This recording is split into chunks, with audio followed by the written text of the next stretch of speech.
Motorsport 411 presents all the four- and two-wheeled action. Motorsport 411 with Sean Cardovillis. Welcome to Motorsport 411, your home for all your four- and two-wheel action in Africa. Coming up in this episode, we continue our build-up to the 2023 WRC Safari Rally. We speak to the chairman of the local organising committee, Carl Tundo, who's placed a surprise entry in the event. And we catch up with legend Taieth, who entered the Safari Rally 11 times. All the four- and two-wheeled action. Motorsport 411. Welcome to the show. So the WRC Safari Rally is set for the 22nd to the 25th of June. The chairman of the local organising committee, Carl Tundo, has placed a surprise entry in the event. The 5-time Safari Rally winner will be in the Rally 2 category with his regular navigator Tim Jessup, and they'll be competing in a Skoda. I asked Tundo for his reasoning for entering the event. Well, so it's also mine and Tim's 20th edition, and we just felt that it would be sad not to be able to do the 70th and 20th edition. I remember when we were celebrating the 60th, but 70th is really special.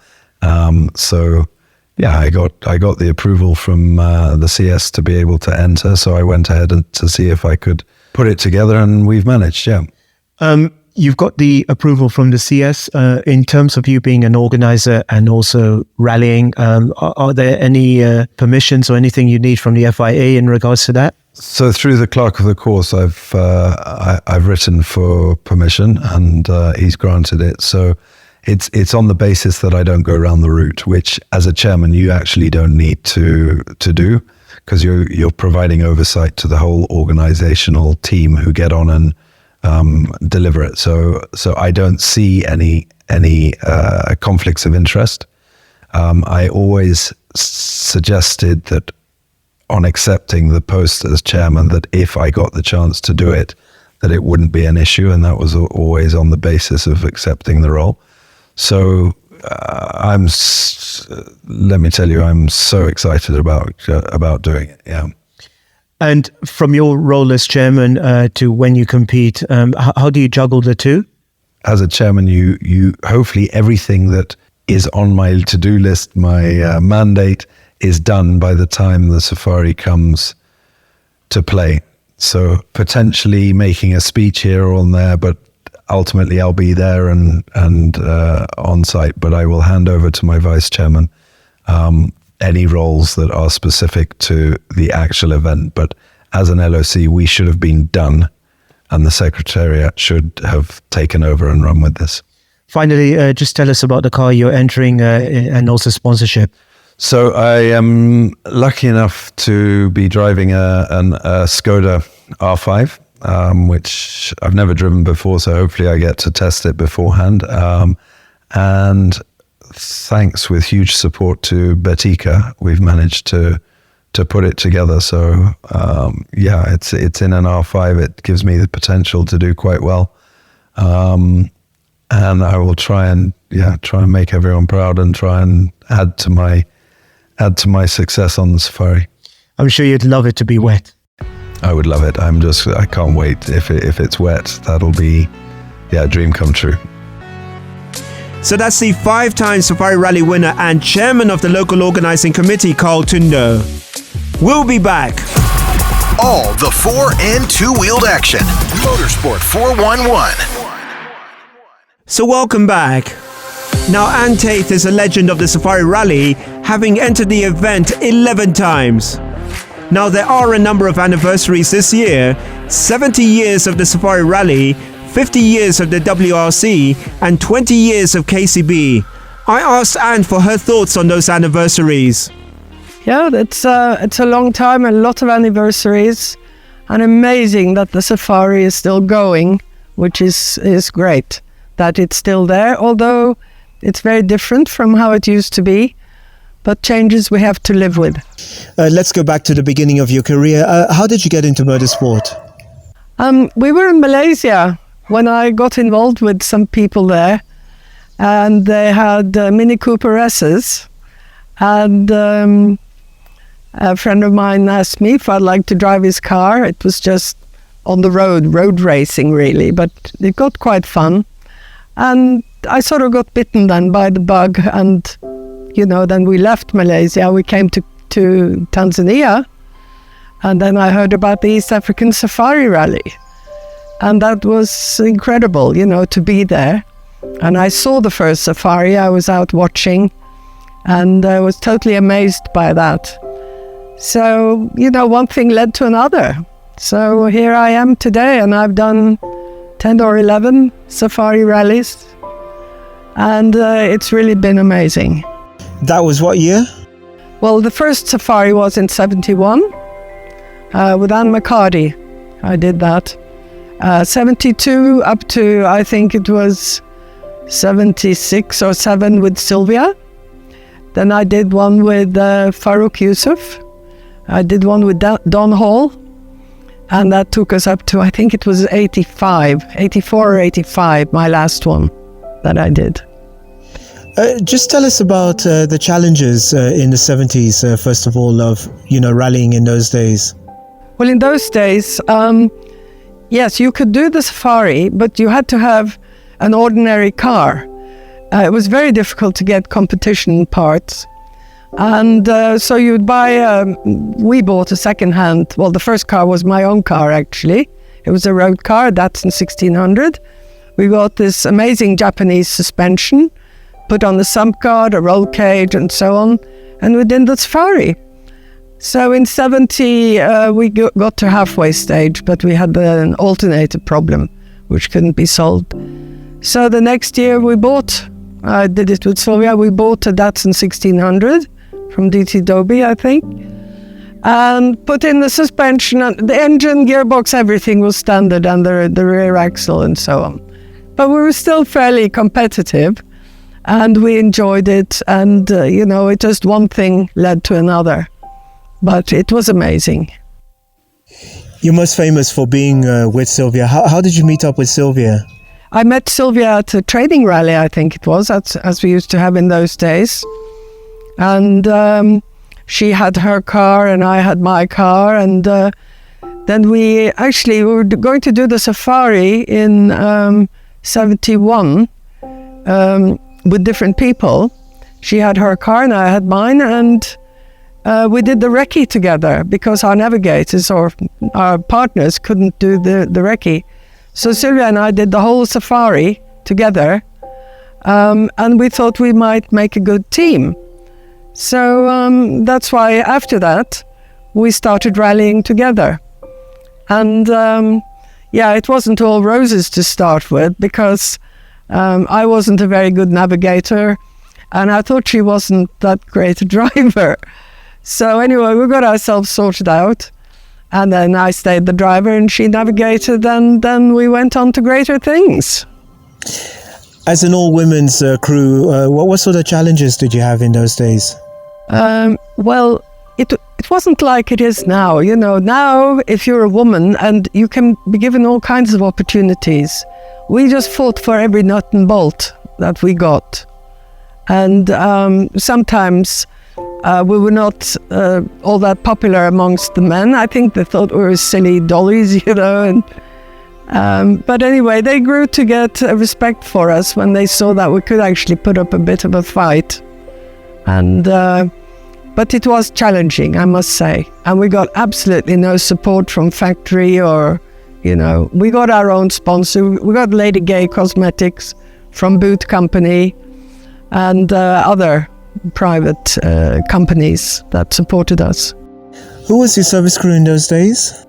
Well, we had good friends, Swedish family, and he was a mechanic, a real genius, and he was a great asset. And there was Don Hall, very big guy who I actually did the safari with one year, and very supportive people who really cared about us and what we did and how we did it. So through the years, there have been really good friends and some real mechanics as well. You could say the safari was having a transition in that decade, in the 70s, when the Europeans now started coming in, started winning the safari for the first time. Before it was dominated by the locals. How big was the safari in those days? Well, the safari was always big, I think, since the overseas people started to come. Nissan came and so on. And in 1972, Mikola won the safari for the first time. And I think that really sparked things, because up till now, they didn't think they could win, the teams. And they now realize. So I think it was adding fuel to the fire now.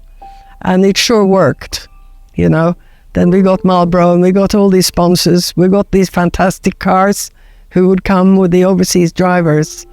So that was then the beginning of how it's really now. Tell us about the safari. It was really, really big. It was one of the events of the year for Kenya, being held over Easter. How big was it in those days? Well, for Kenya, it was huge. The whole country would come to a standstill. And everybody knew about the safari, and there was Jogenda, watching people that they liked, and local people. And yes, everybody knew. Everybody was out at night watching the safari, taking their tent and their food with them, went camping. The locals were out in huge numbers. It was amazing. It really was. Absolutely incredible. And the challenges of driving, how tough was it in those days? You're driving during the day. There was night driving as well. How tough was it for you? I was wondering now, why on earth did I do this? It was quite painful, really. Day and night we were driving, but it was so enjoyable, and it got into your blood, and you just couldn't stop doing it. But at night you got very tired when you drove. One time I said to Sue, I think there's a pink baby on the road there. No, she says it's a giraffe. So it was very tiring, and especially as we had a slow car, we didn't have a very fast rally car. We got very little sleep. We got maybe a couple of hours, and we were talking 5 days here. We had a few hours of sleep in 5 days, and then you were so tired you couldn't sleep. So it was really, really difficult. But when you got to the end, that was a huge moment. You actually made it, and you realized what you'd put behind you. So amazing. I'm sure you had a lot of memories, with your 11 safaris. Any memories you can tell us about? Anything that stands out for you? Well, I think the early years were the better ones, especially the ones we finished. We actually finished 3, but only qualified as a finisher in 1. I have many, many moments. For instance, with Farouk Yusuf, we got stuck in the Taitas. This was in the Opel, and we had great hopes we should do really well. And we had got the engine done at Cosworth. They shipped it out, and they hadn't tightened the crankshaft pulley properly. So when we were up in the Taitas, it came out, and the pulley moved forward into the fan. And it just so happened to be in a village which I gather was full of compromised people, and they were all flocking in on us when we were out there trying to sort the car out. And luckily Farouk was a big guy, so he was able to sort of keep people away. Can't remember, I think they actually came and towed us down to the tarmac eventually, but it was way too late. So that was a bit of a disappointing time. Otherwise, during this safari, we had, of course, a lot of very good rallies during the season as well, not just the safari, where we had been leading the rallies and so on, like the one at the one in Cheranganis. We were quite far ahead and broke something, and that was it. But this was the problem with the car. Now, it was a fairly standard car in the Datsun days, and as we got faster, we drove faster, and the standard parts weren't able to keep up. So the differential would pack up, and the gearbox would pack up, and so on, and the engine as well. So, but we have a lot of good memories. And you're mentioning like Charangani, there's some spectacular routes as well. Yeah. What would stand out for you? Any particular sections? Well, the last rally that I did in the Opel, that was my last proper rally. I did with Mike Doughty. And we were doing really well there, but we had to stop. We had a puncture. And we lost, I think, 6, 7, 8 minutes on that. And we were really chasing Shekhar quite well. But that was very, very demanding sections there, you know. And places like floor escarpment and things like that, very, very demanding on time. You know, you're mentioning some names, you know, from Waldegard. We had the likes of Shekhar Mehta, Joginder Singh. You know, you're very fortunate to meet many, many drivers. You know, who from your point of view, first of all, let's talk about mentoring. Who would you see as your mentor, you know, during your early days? Early days, well, we had maybe Joginder Singh, and we had his nephew, Balbir. I gather he's still around. We got some very good advice from them, and many others. What's his name? I can't remember his name now. Who used to go with Bert Shanklin, Chris Fryer. They were always helpful there. Into the 80s, of course, you know, I mean, possibly some of the biggest safaris in those days as well. You know, from your point of view, how memorable were they then? Well, it was the beginning of how it is today, and you know, they got more and more competitive, more and more expensive.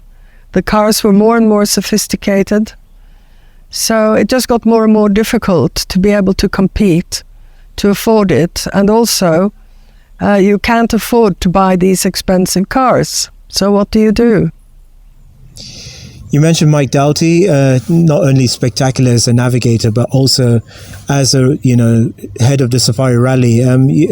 What do you remember of him? He's obviously still around. What, Mike Doughty? Yeah. We did the Safari there, and we did the last rally that I did. And he was a very good organizer. And he organized several of the safaris. Very good route, very good notes, you know. Yeah. Only 25, less than half the starters, make it through the car-breaking first sector. As the last survivors limp home this morning, the leaders take off on day 2 of the 38th Safari Rally. Another day of drama and surprises in what top drivers say is the toughest event ever. We're speaking exclusively to Safari Rally legend Anne Taieth. We'll be back. All the 4 and 2-wheeled action. Motorsport 411. Welcome back. We're speaking exclusively to Safari Rally legend Anne Taieth. I asked Anne about the Kenya National Rally Championship, where she won a couple of events with Sylvia King.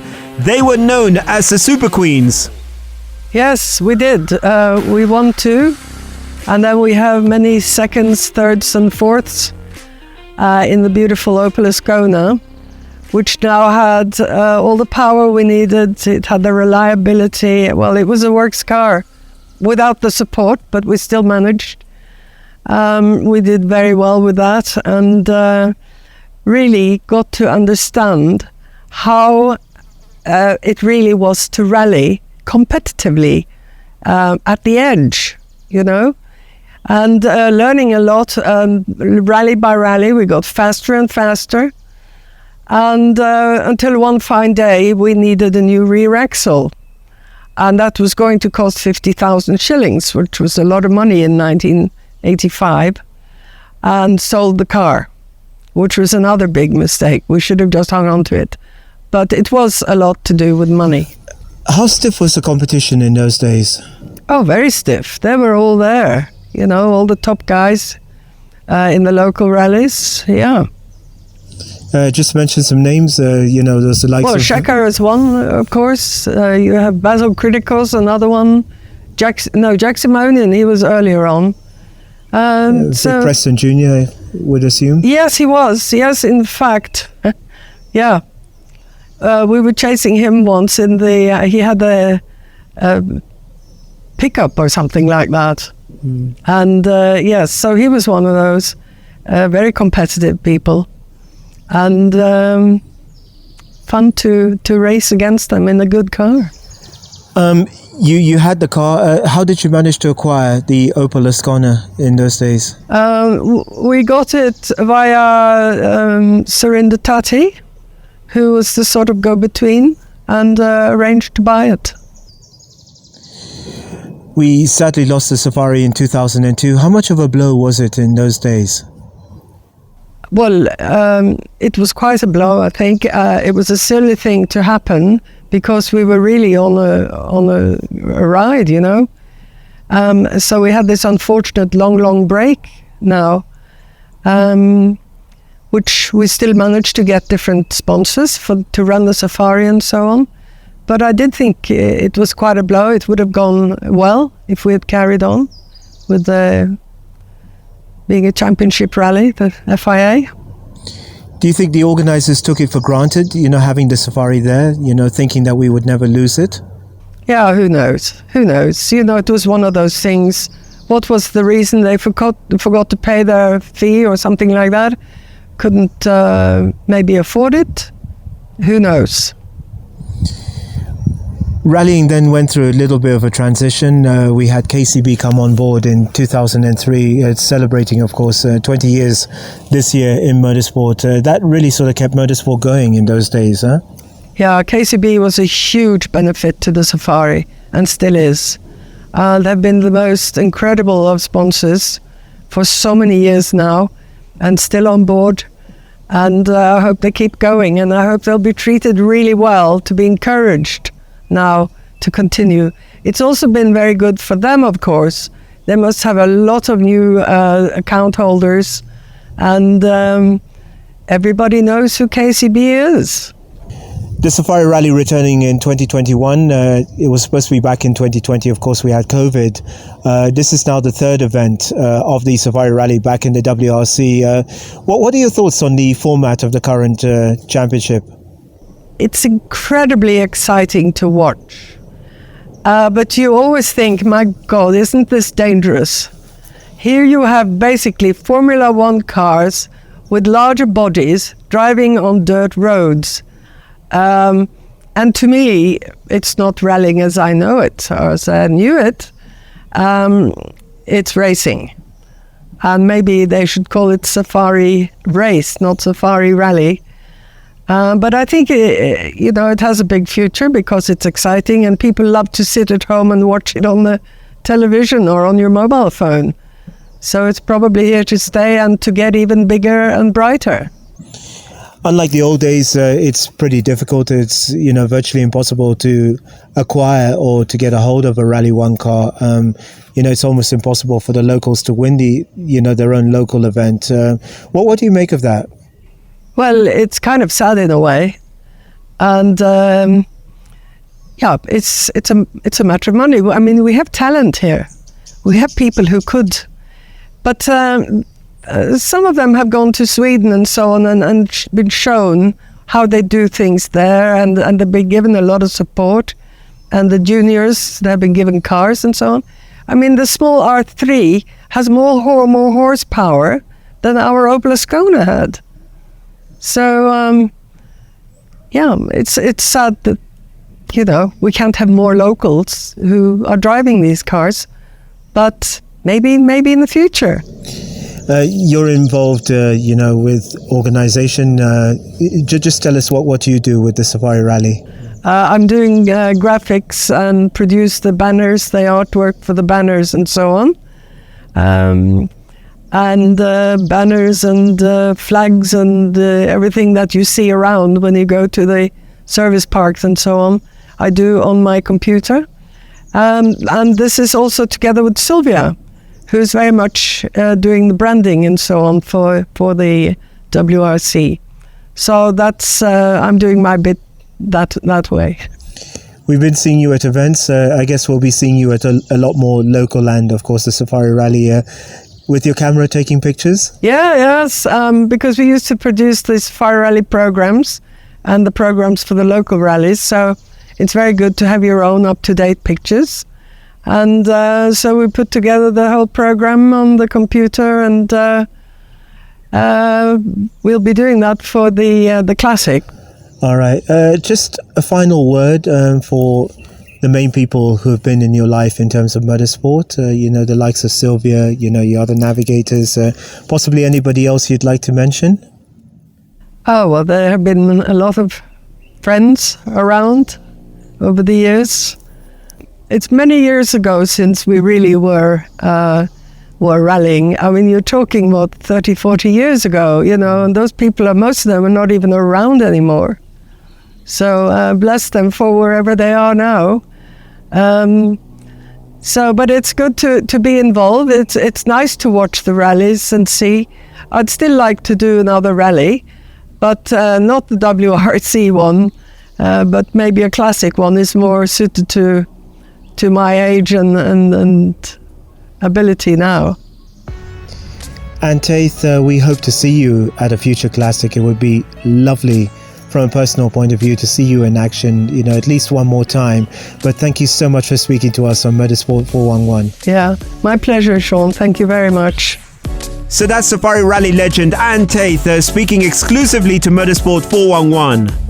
We'll be back. Motorsports 411 with Sean Cardovillis. So that's it for the show this week.